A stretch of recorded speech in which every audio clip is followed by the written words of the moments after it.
Join us in the fight to restore liberty and American exceptionalism. Together, let's make the case that our charters of freedom are worth defending and honoring. Right here is where the great American experiment comes alive. Let's get to work. Well, I first have to ask, somebody's got just an incredible bumper sticker, and I want to know where you got it. It says, a person voting for Obama is like a chicken voting for Colonel Sanders. I want to know who's got that. That is great stuff. My name is Shane Krauser. I am from Arizona. I'm the director of the American Academy for Constitutional Education, and we do exactly what the title would suggest. We travel the country focusing on the Constitution, on the rule of law, and really the restoration of America that needs to take place. I was a prosecutor for 12 years, and I retired about a year ago to focus on this mission full time. And I first and foremost want to thank so many of you. There's so many of you in here that were instrumental in bringing us out here, provided the finances to bring us here. And so we very much thank you for making this happen. And we are here for 6 days. Yesterday and also Saturday night, we were out at Pinion Hills Community Church, spent a lot of time with the congregations there. And then last night we had a community event, and we've got many more events throughout the week.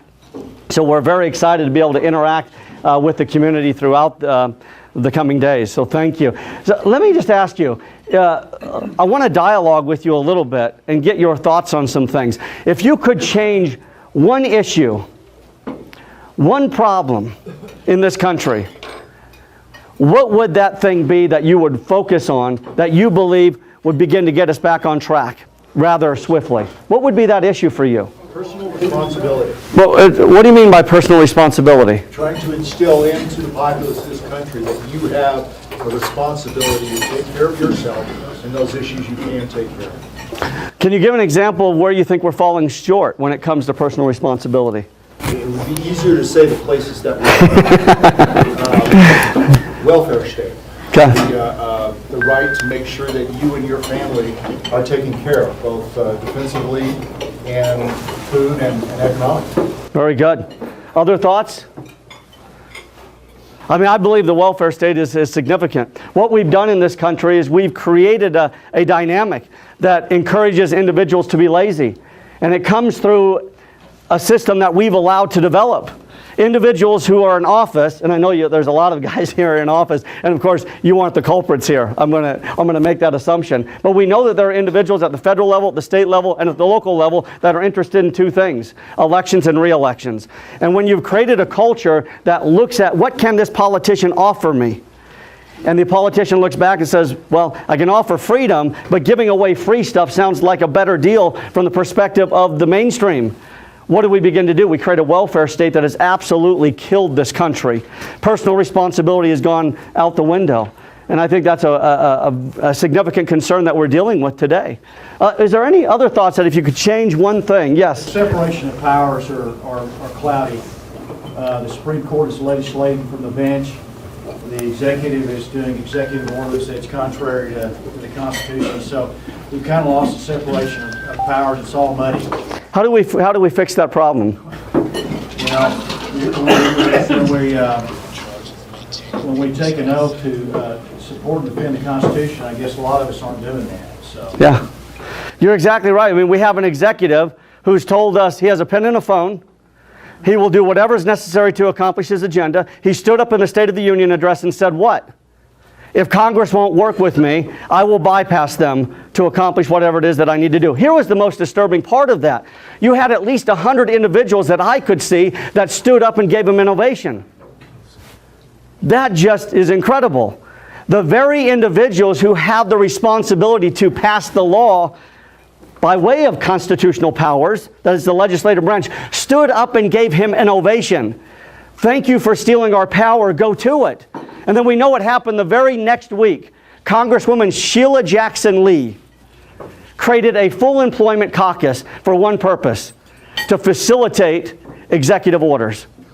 If I can't get it done through the legislative process, I will create a caucus that will simply put together executive orders and will present them to the president. We will bypass the legislative process. As far as I'm concerned, the individuals that are involved, like a Congresswoman Sheila Jackson Lee and all the many others, many Republicans included, really we have one alternative: kick them out, is what it ultimately comes down to.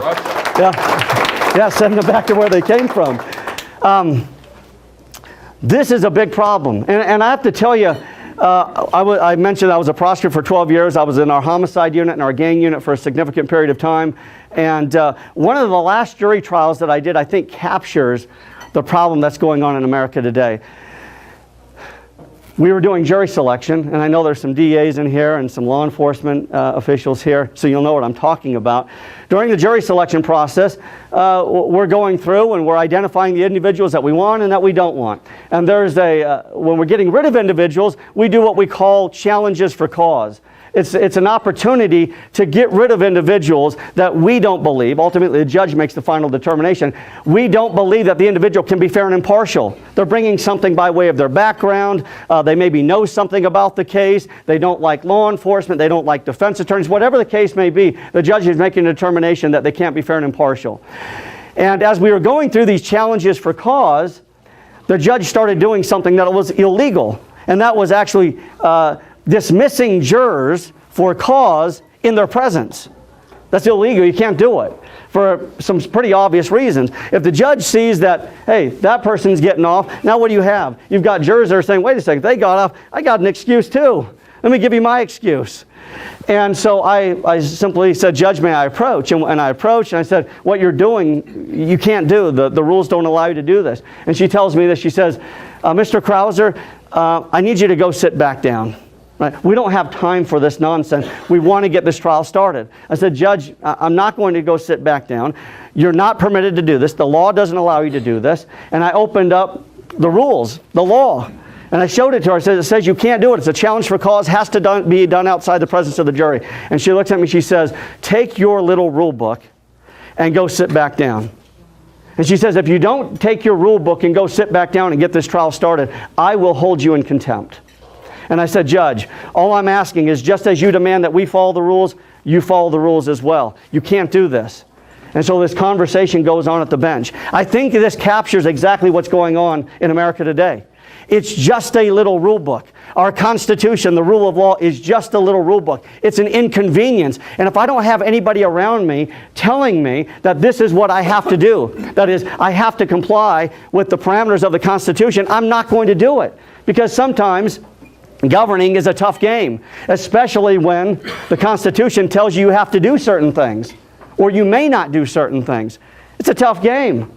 And so this is what I see going on in America. Individuals at all levels of government being told, or telling others, or telling us, it's irrelevant, it's outdated. We see in our college campuses, we spend a lot of time on college campuses all over the country. And we experience, as you can imagine, going in with some of my ideas, they don't fit so well initially. You have students coming into these auditoriums with some pretty warped ideas about the way the world operates. And I go into the high schools. I'm spending 3 days in 3 of the high schools in the area. And I'm going to go in and talk to these kids about the rule of law. I'm going to engage them on the Fourth Amendment, on the First Amendment, maybe even on the Second Amendment. But the most common complaint that I hear when I do talk to them about the Constitution is that this document is somehow outdated. It was written by a bunch of old, dead white men who didn't care anything about anything other than their own property and money. It's all they cared about. Well, nothing could be further from the truth. Perhaps they did have some of those desires, but they put together a document that has maximized freedom and to a large degree limited tyrannical impulses within our culture. But we're losing that. And so when I hear these young kids come in and talk about this, I can give you just one example, and I want to play this for you. I'm hoping that this will work and that you can hear this. I want to call out a Republican here.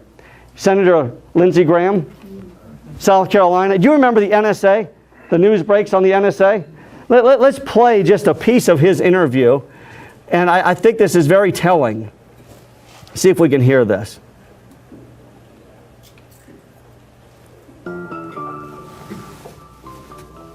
Yeah, we're very much under threat. Radical Islam is on the rise throughout the region. Homegrown terrorism is one of my biggest concerns. It's happening in our own backyard, and I'm glad the NSA is trying to find out what terrorists are up to overseas and inside the country. Well, Senator, I don't know about you, but I've got Verizon. That means the government. I do too. Okay, you and I, and a lot of us here in the studio, have been tracked by the NSA following all of our phone detail. Apparently this program will expire on June the 19th unless it's renewed. Why do you think somebody somewhere is leaking this to this UK newspaper so that we would know about it right now? You know, that's a good question, but I'm a Verizon customer. I don't mind Verizon turning over records to the government if the government's going to make sure that they try to match up a known terrorist phone with somebody in the United States. I don't think you're talking to terrorists. I know you're not. I know I'm not, so we don't have anything to worry about. I'm glad the activity is going on, but it is limited to tracking people who are suspected to be terrorists and who they may be talking to. What are your thoughts on this? Is anybody deeply disturbed by this? You absolutely should be. I took this into a college classroom, and I played this. I actually played the video portion of this. Thank you. I played the video portion of this. And I asked the students, what do you think about this? And what do you think the majority of them said? He's right. If you don't have anything to hide, why would I be concerned about Verizon turning over records to the government? You know, it goes back to, I would ask them about being pulled over by the police. Would you submit to a search? The majority of them say, yeah. And I say, why? I don't got anything to hide. Well, is that what the Fourth Amendment's about? Not having something to hide? Because I wish I could have not a discussion behind closed doors. I want to have this discussion for everybody to see. Me and Senator Lindsey Graham have this discussion. Because here's what I would ask him. I would ask him, so the reason why you're okay with the NSA grabbing the records from Verizon is because unless you're doing something wrong and you don't have anything to hide, you really don't have anything to worry about. Therefore, the Fourth Amendment really doesn't kick in here. And he would probably say, yeah, that's right. And to which I would respond, will you remove the curtains from your home? What do you think he'd say to that? What do you mean, would I remove the curtains to your home? Why don't you remove the curtains from your home? Well, because I don't want people to know what's going on. I said, no, you have something to hide. You have something to hide in that home. If you got something to hide, we've got to do whatever is necessary to get inside that home to find out what's going wrong. He would never concede to that. But it's exactly what his philosophy dictates when it comes to NSA. The bottom line is when you talk about a guy like Senator Lindsey Graham, he believes that the Fourth Amendment is designed to only protect information that is criminal in nature. When the Fourth Amendment is about protecting our ability to decide when that information will be revealed. It allows us to control that information. And this is a man who's turned the Fourth Amendment literally on its head. And so you can see where this is a vicious cycle that we're dealing with in our culture today. It's a vicious cycle. We have individuals in government at the federal level, at the state level, and the local level that don't understand these principles. Yet they've taken an oath to these principles, to these ideas. And they violate these ideas every single day. And they go on national TV, and there's not really all that much of a big deal for them. That's a problem. We've created the problem, and I think the bottom line that I really want to convey today is this. The president is not the problem. Congress is not the problem. And the courts are not the problem. They are merely symptoms of the greater problem of we the people. When you have a population that doesn't understand the rule of law, when they don't understand the parameters of the Constitution, when they don't understand the purpose of the Constitution, when they don't understand the purpose of government, they in turn will elect individuals who don't understand those things either. And this is precisely what's going on. How is it that you can have an executive stand up and say, hey, I have no problem signing laws unilaterally? And you have individuals in our society saying no problems. Or you have Congress standing up and doing any number of things like Jim Clyburn. Anybody follow Jim Clyburn out of South Carolina? Listen to this. I want you to listen to this because I believe this captures in some pretty significant ways the problem. Where in the Constitution is the federal government charged with maintaining people's health? Well, there's not in the Constitution. There's nothing in the Constitution that says the federal government has got anything to do with most of the stuff that we do. The federal government's got nothing in the Constitution to do with education. But I tell you what, if the federal government had not stepped into education, I don't think my parents would have ever gotten one.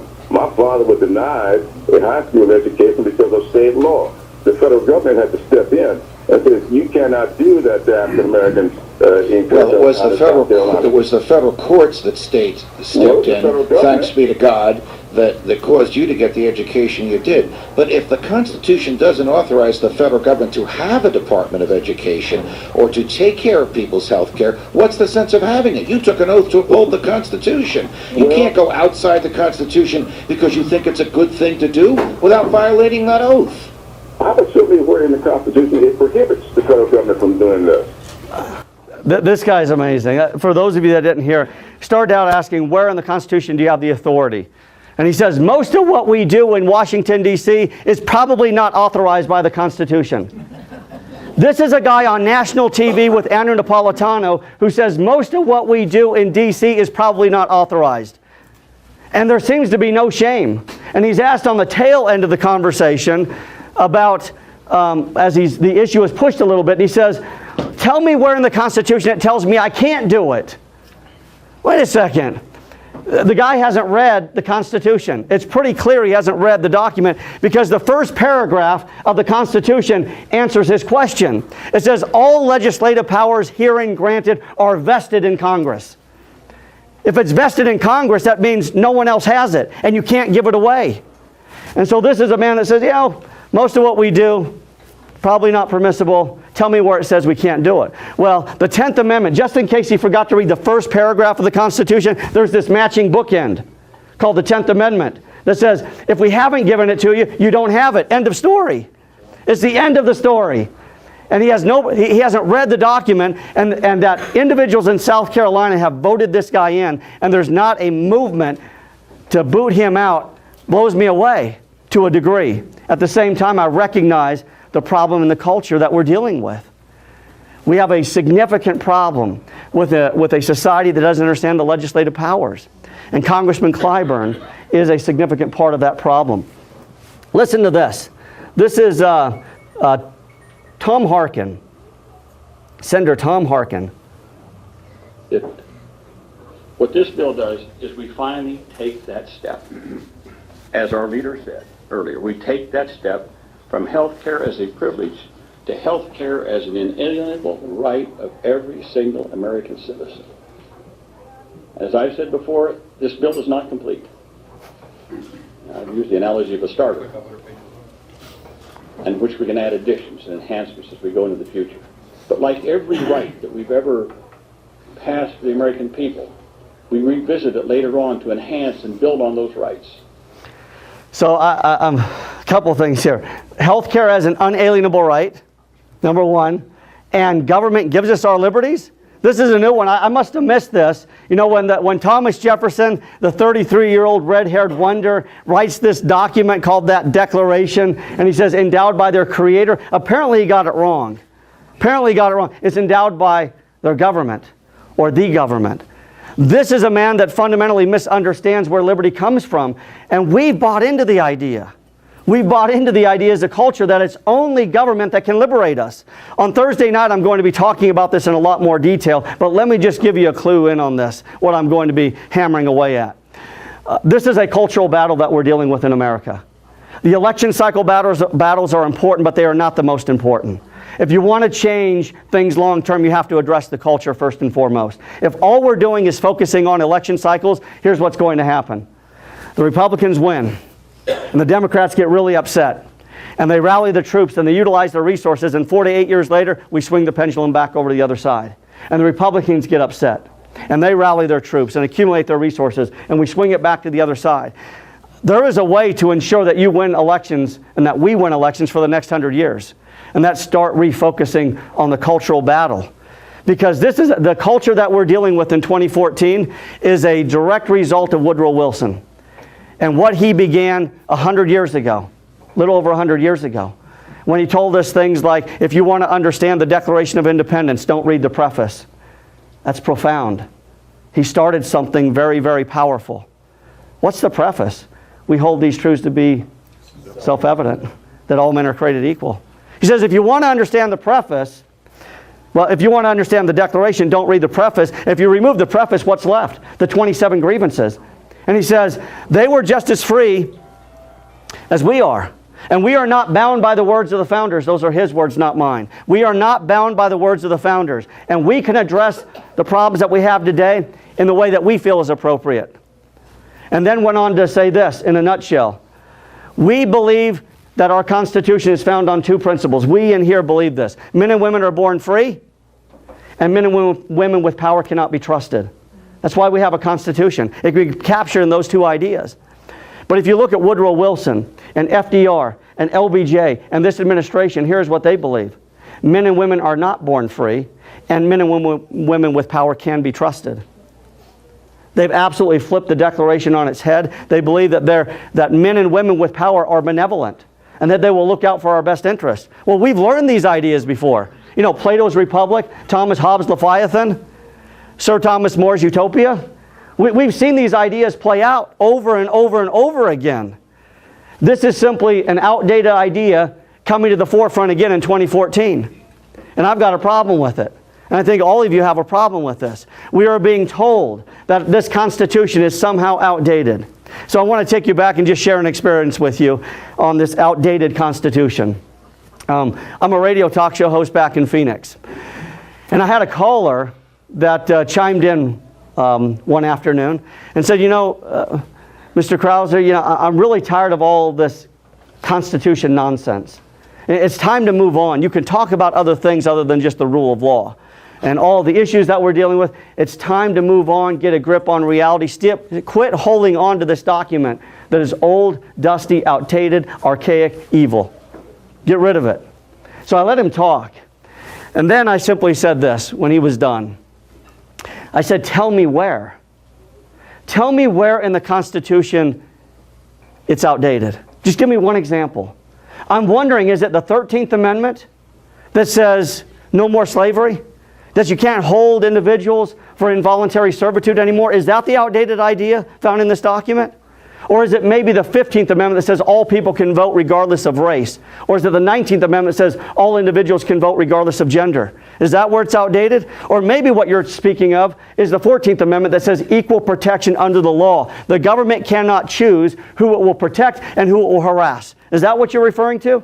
Or maybe you're actually referring to this idea of the 8th Amendment that says when the government utilizes its resources and ultimately convicts somebody, they cannot utilize cruel and unusual punishment as they put them away. Is that the outdated idea?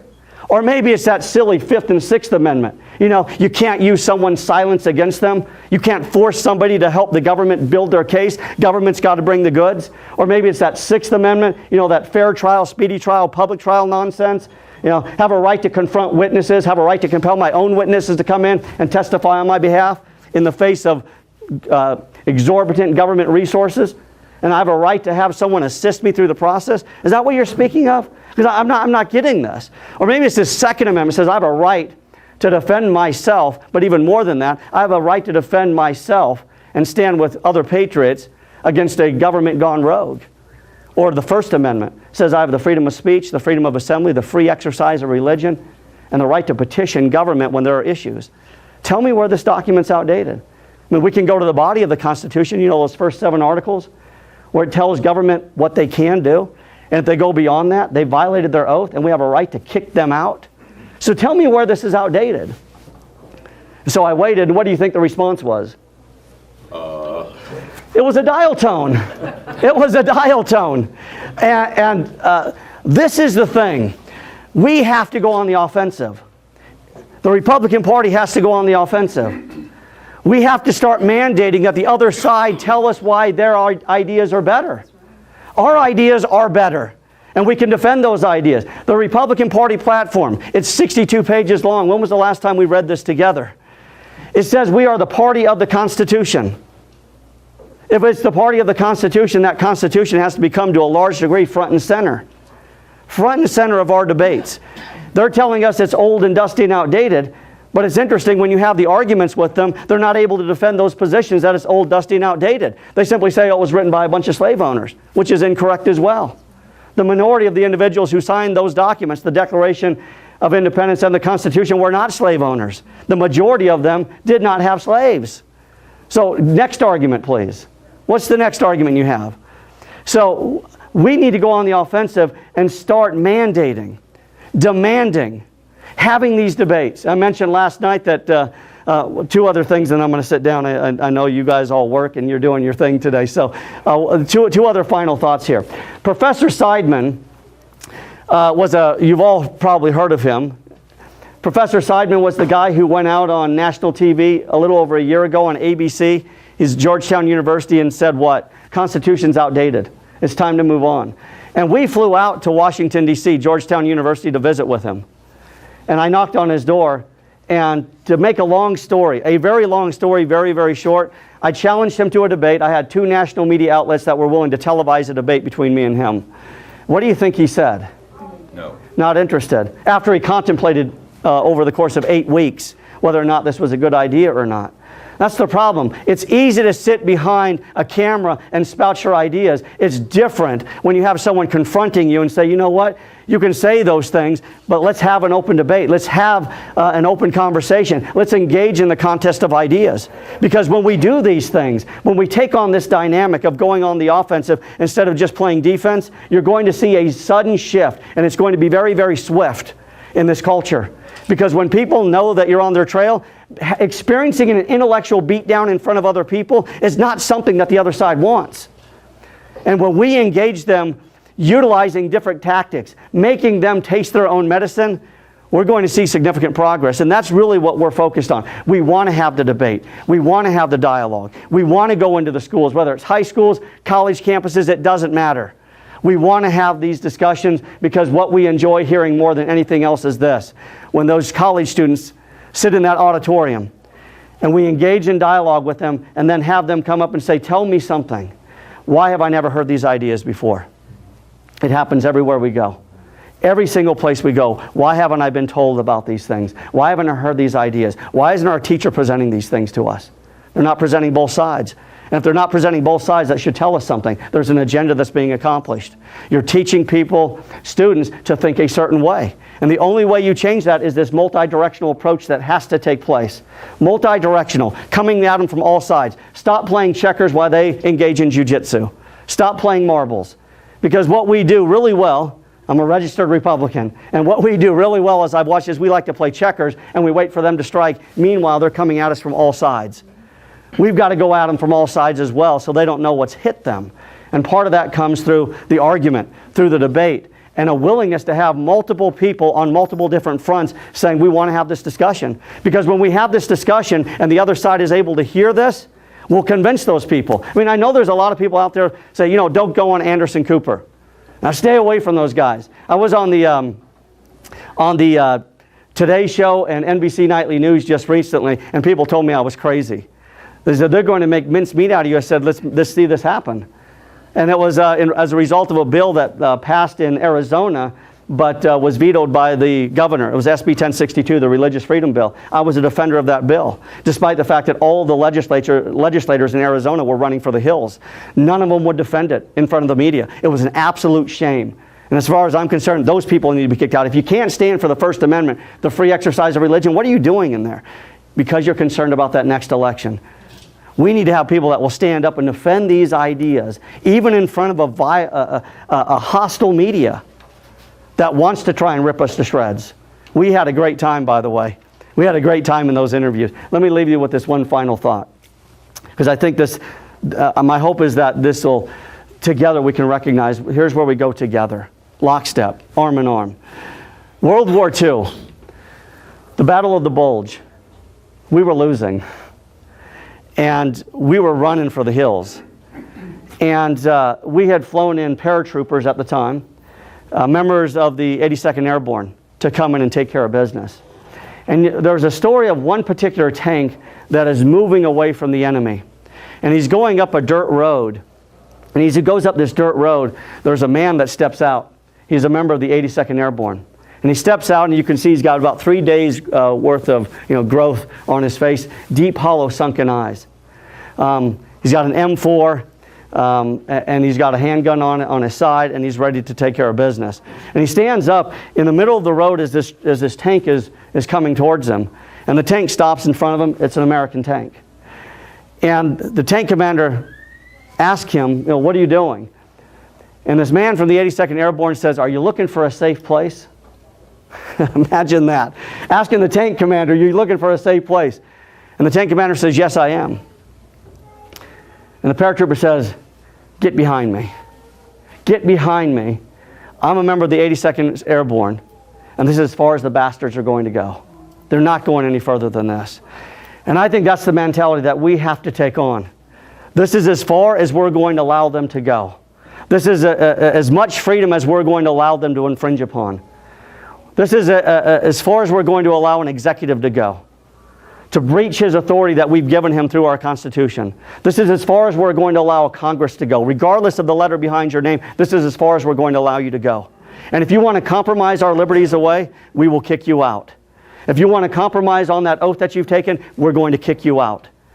When we start to send this message and realize that this is about saving a republic and not preserving someone's political aspirations because they're our friend or somebody that we know, they don't understand these ideas. They don't understand the parameters of their authority. They should not be in office. From my perspective, it's that simple. So I look forward. I hope that you'll come out on Thursday night, because I'm convinced, I will say this, and I'm unashamed to say this. I believe that America's best days are yet to come. I absolutely believe it is, because there is this groundswell that's going on in all 50 states where people are tired of this. They want to see change, but they're looking for people with courage to stand up and lead the fight. And so it's an honor for me to be here with you as a part of that group that has the courage to lead this fight. Thank you so much for having me.